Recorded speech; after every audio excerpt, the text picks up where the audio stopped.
በደንብ ታነባለህ፣ ነገር ግን ፈተና አትሰራም። ትረሳለህ፣ አታስታውስም። ፈተና ላይ ትወድቃለህ።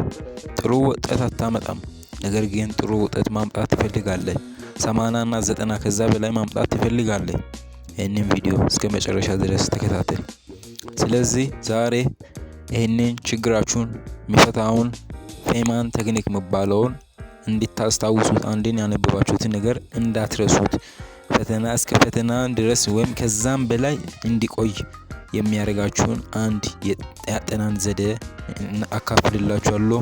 ይህንን ቪዲዮ እስከመጨረሻ ድረስ ከተከታተላችሁት አትረሱትም ማለት ነው። ስለዚህ ይሄ ምርጥ የአጠናን ዘዴ ነው። ብዙ ተከታዮች፣ ብዙ ሰዎች የሚከተሉት የአጠናን ዘዴ ነው። ብዙ ሀገራቶች ላይ የሚታወቅ የአጠናን ዘዴ ነው። ይህንን የአጠናን ዘዴ ከተከተላችሁት እውነቴን ነው የምላችሁ አትረሱም። አንድን ቶፒክ ካነበባችሁ በኋላ እንዳትረሱ የሚያደርግ ምርጥ የአጠናን ዘዴ ነው።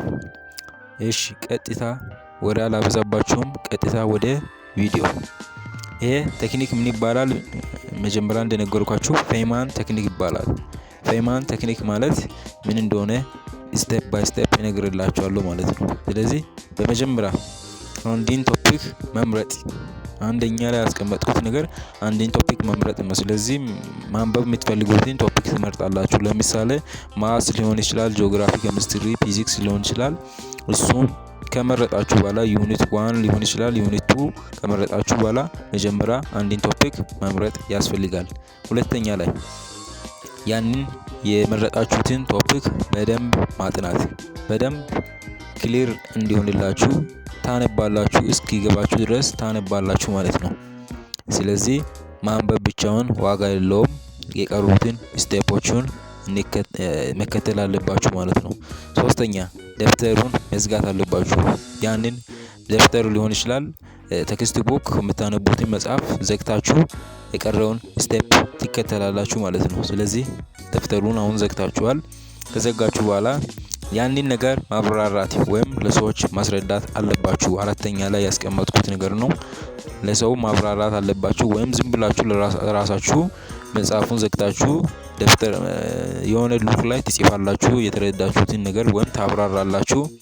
እንደዚህ ታደርጋላችሁ። አምስተኛ ላይ ስህተታችሁን ማወቅ አለባችሁ። የትኛው ቦታ እንደተሳሳታችሁ፣ የትኛው ቦታ እንዳላብራራችሁ፣ በጥሩ ሁኔታ እንዳላብራራችሁት፣ ያጠናችሁትን ነገር መጀመሪያ ያነበባችሁትን